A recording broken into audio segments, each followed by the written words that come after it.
గత కొన్ని సంవత్సరాలుగా బహుశా కిరణ్ గారు తెలియని తెలుగు కుటుంబం లేదు. కింద నుంచి పై వరకు కూడా. నేను చెప్పేది ఆ. గ్రాము 2 గ్రాములు కొనుక్కునే వాళ్ళ దగ్గర నుంచి ఆ. కేజీలు కొనుక్కునే వాళ్ళ వరకు కూడా మీరు తెలియని ఇది లేదు. ఆ. మా షాపు రండి, ఉమ్. ఎస్టిమేషన్ స్లిప్ తీసుకోండి, ఉమ్. ఫోటో తీసుకోండి, ఉమ్. బయటికి వెళ్ళండి, ఉమ్. 4 షాపులు చెక్ చేసుకోండి, ఉమ్. ఎక్కడ తక్కువ ఉంటే అక్కడే కొనుక్కోండి. చాలా సరళంగా, ఎక్కడా కూడా ఏం సంక్లిష్టత లేకుండా నేరుగా మెసేజ్ చేర్చారు. అవును సార్. దీనికి ఎవరిని మా సినిమా యాక్టర్లు పెట్టలే, క్రికెట్ ప్లేయర్స్ని పెట్టలే, ఏదో పెద్ద పెద్ద యాక్ట్రెసెస్ని బాగా అందంగా ఉన్న వాళ్ళని తీసుకురాలే, మీరే వచ్చారు. అవును సార్.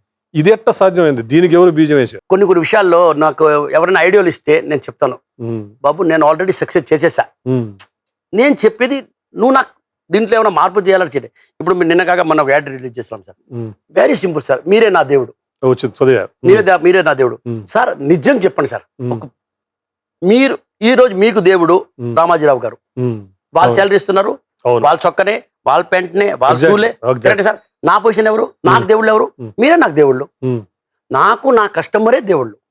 ఎందుకంటే వాళ్ళ వల్లనే కదా సార్ ఈరోజు నేను వాచ్ కట్టినాను, షూలు ఉన్నాయి, పెద్ద పెద్ద కార్లు పెట్టినాను. ఎవరి వల్ల? ఆ మాట ఎవరు చెప్పండి అంటారు సార్. ఇప్పుడు ఏమంటే నేను సంపాదించాను, నేను కష్టపడాను, నేను ఎంత పని చేశాను, ఇదంతా నాది. So customer is your God. ప్రతి ఒక్కరికి సార్. నేను మా వర్కర్స్ కి నేను గాడ్ని, నాకు విల్ గాడ్, కస్టమర్స్ నా గాడ్.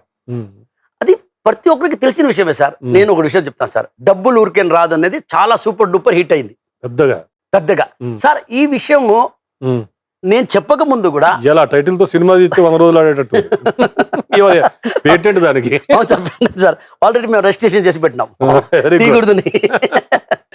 ఏమవుతుందంటే సార్, డబ్బులు ఊరికేం రాదు, ఆ విషయం ప్రతి ఒక్కరికి తెలిసిన విషయమే.